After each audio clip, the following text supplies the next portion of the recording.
Voilà sur la troisième partie de l'étape des premiers pas. Pour l'occasion, je me suis fait tout beau. Je me suis un peu rasé. C'est la vidéo en fait où je suis dans le monde extérieur et sur les revêtements inadaptés bien souvent. Je me suis aperçu que l'urbanisme des villes n'est pas vraiment faite pour les personnes à mobilité réduite. Il y a beaucoup d'efforts qui ont été mis en place, mais on rencontre encore pas mal de petits problèmes, des petits couacs, des petits soucis. Mais bon, c'est comme ça. Quand on est valide, on s'en rend pas compte parce qu'on est bien stable sur ses jambes, on fait pas très attention. On s'aperçoit que des fois qu'il y a un revêtement qui est pas très bien droit, des trottoirs pas très larges, donc on marche sur la route. Mais quand on est une situation d'handicap, un peu comme la mienne, c'est-à-dire que je me déplace régulièrement en fauteuil parce que les longues distances, je ne peux pas les faire debout. Le fauteuil ne passe pas sur le trottoir, donc le trottoir est trop haut, donc c'est un peu dangereux. Au final, c'est un peu compliqué de se mouvoir sur cet environnement. Alors n'en parlons pas en prothèse avec les béquilles, puisque je continue toujours à marcher des béquilles.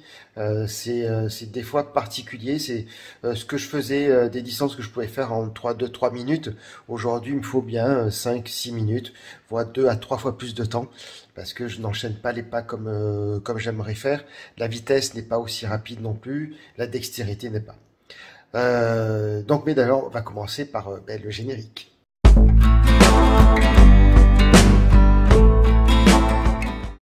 Je vais vous laisser regarder ces vidéos qui sont en premier temps au domicile. Très compliqué, ça a été ma première expérience au cours d'une fenêtre thérapeutique. Et ensuite sur un extérieur un peu plus stable dans un parc. Donc sur une pente qui fait à peu près 10 degrés d'inclinaison. Mais c'était déjà beaucoup mieux. Aujourd'hui, bon, ça va beaucoup mieux. Et c'est un travail de longue haleine. Allez, je vous laisse. Les premiers pas à la maison sont très compliqués. C'était début juillet.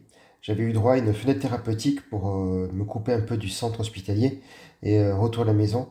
J'ai perdu complètement les repères sur le revêtement, sur l'environnement.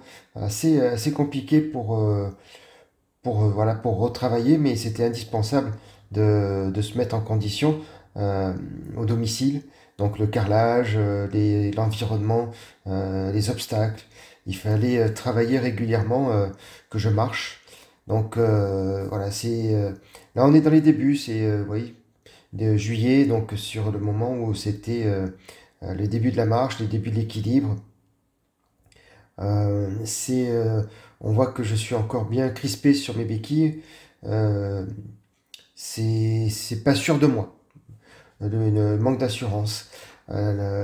Les obstacles aussi très compliqués. Ce petit palier fait quoi, les 2 cm de hauteur.